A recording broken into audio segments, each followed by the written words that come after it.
and you shall know the truth, and the truth shall set you free.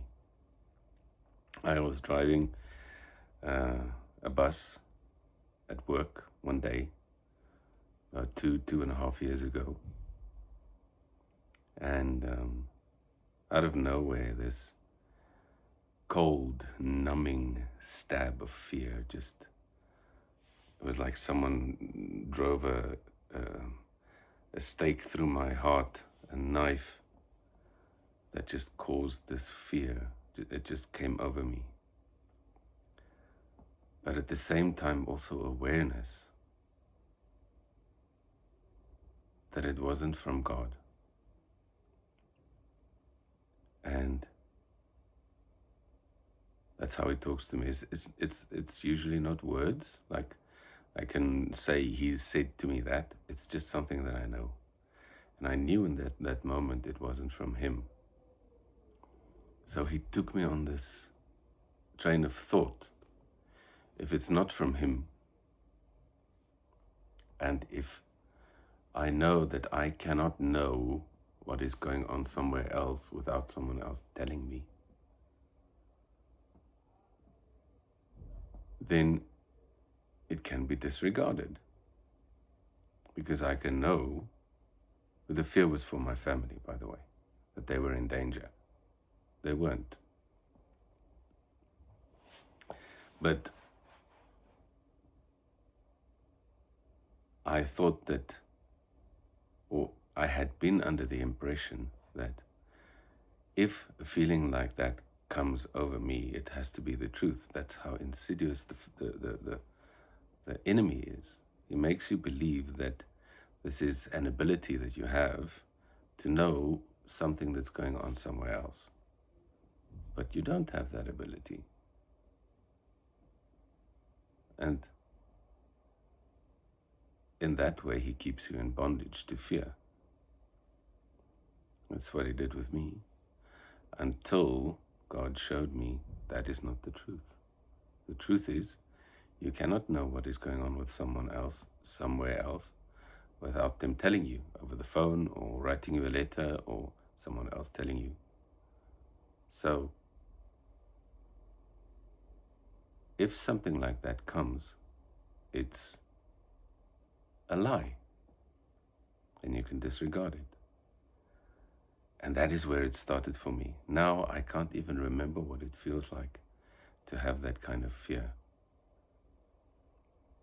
I am free of it, because I know the truth. As a man thinketh in his heart, so is he.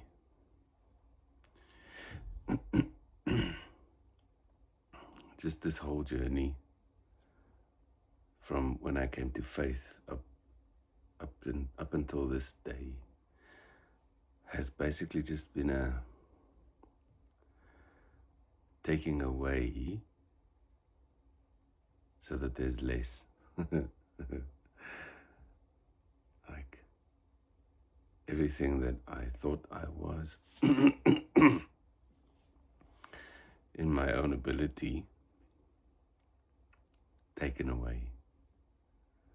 And that's a good thing, isn't it? Because everything that I thought I was laced with arrogance. And arrogance with me usually comes with ignorance as well.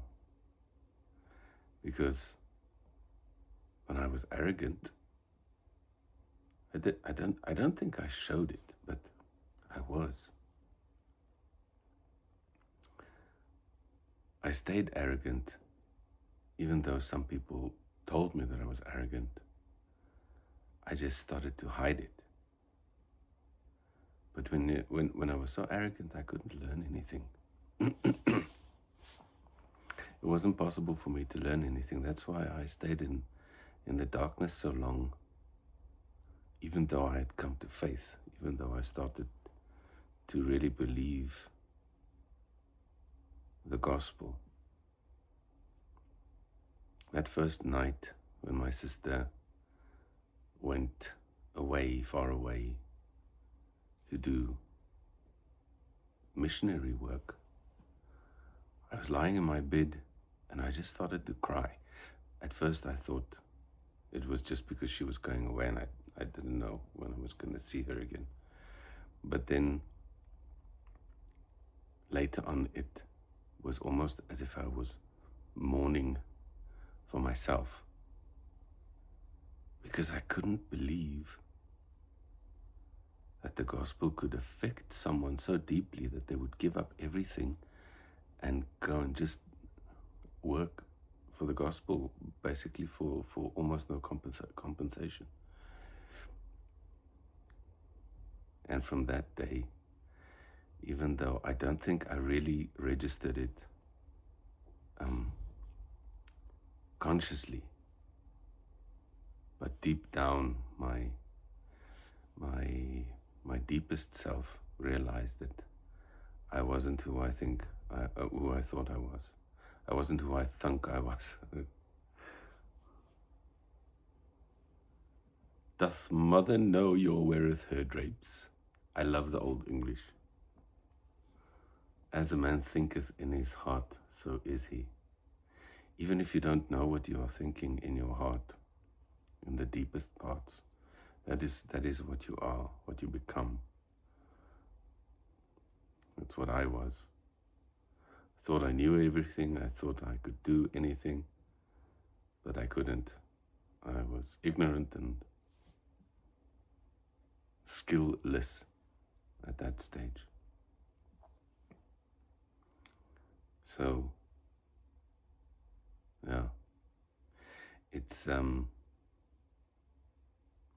amazing how God can just show you the smallest little things and it changes everything. The first time I realized my absolute agonizing ignorance, and then I lost it again, by the way, was the day that I realized that my parents actually knew what they were talking about.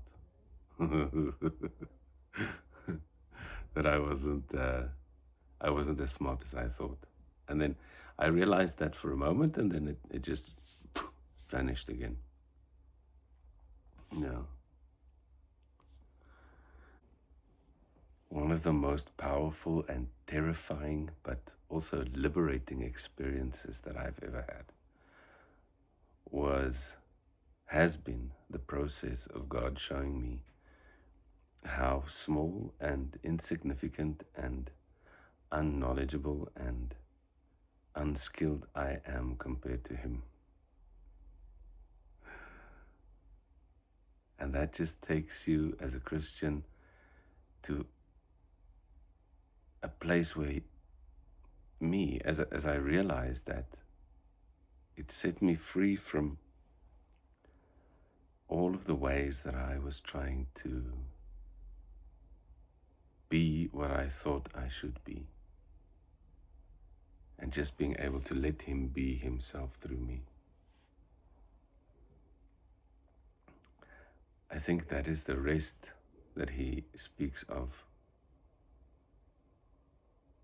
And there is a rest that remains.